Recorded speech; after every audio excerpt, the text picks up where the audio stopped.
Continuing the 2022 New Balance Grand Prix. Good crowd on hand. The athletes excited to have those fans back in the stands, and we've got a good field for this women's 1,500 meters. Des Linden joins me again for the call. A lot of flavors of international flags there, but we're going to focus on a couple of Americans, starting with Heather Maclean. Yeah, she's the defending champ here. She ran 4:06.32 last year, and it set her up for making her first Olympic team. And Coree McGee, who was also a member of Team USA last year in Tokyo, made it to the final. Ran at the University of Florida, second in this race last year. On your mark.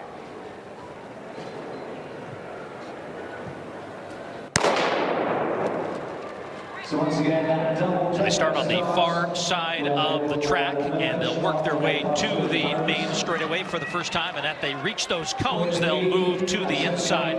Also, we'll get the benefit of pace setting up at the front with Jordan Shed, who's going to lead them through these first few laps.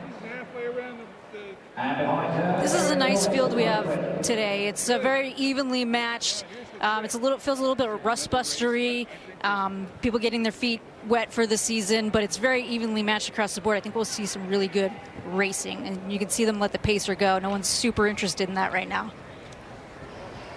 It's such an interesting season, Des. There are athletes that are very much interested in a World Indoor Championship in Serbia in March. Others who are much more focused on the year ahead. Arguably one of the most important years in American track and field. First time ever the World Championships will be held on U.S. soil in Eugene. Yeah, it's an exciting time, and how they're prioritizing their season and the championships is going to impact how they're racing.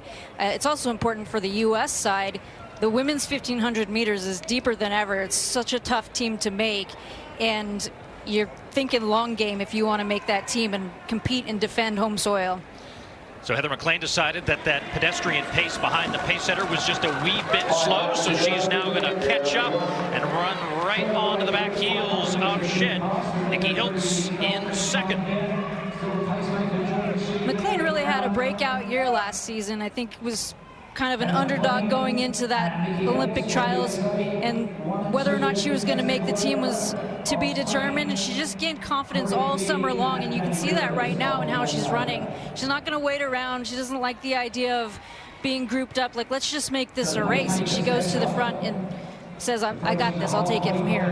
Just her second race since the Olympics, and a great story for her, maybe a good opportunity to remind people your career can start anytime. She didn't start running until she was a junior in high school, and now in the best shape of her career. That's impressive. I mean, I think I would have had to start, well, I started when I was super young, and you think about the 10,000 hour rule. Some people just have that incredible amount of talent, and they just have athleticism, and I think that's what she has going for her. It just translates really nicely to the track. That 10,000 hour rule, explain that.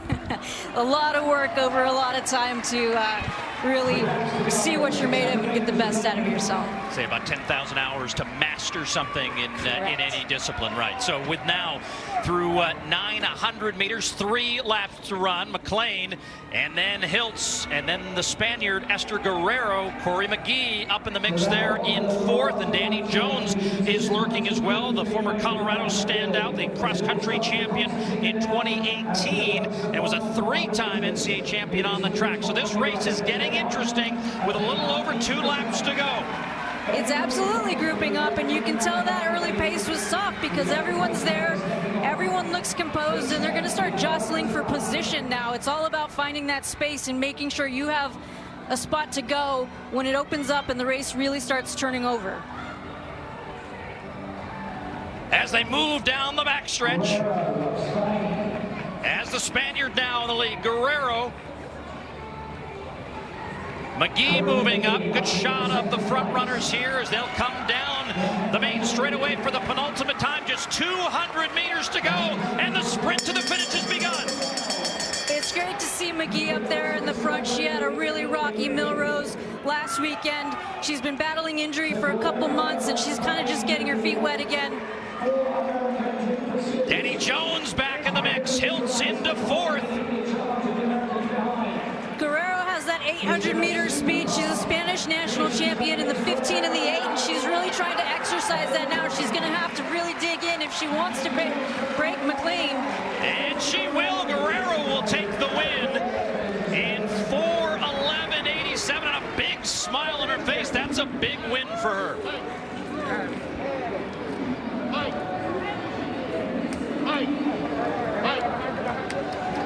And she looks stunned. She does, but she moved with authority. She went to the front and said, this is it, this is my moment. I feel confident and fit, and I know I have the closing speed that no one else in this race does. And you can see it, it's a tough spot to be in, to hold off Maclean, to hold off Jones. These are fast women, but she makes it stick. Yes, 61.2 on her last 2 laps of the track, determined to the last leg, and then a big smile emerges as Esther Guerrero takes down a very deep field here in the women's 1,500 meters.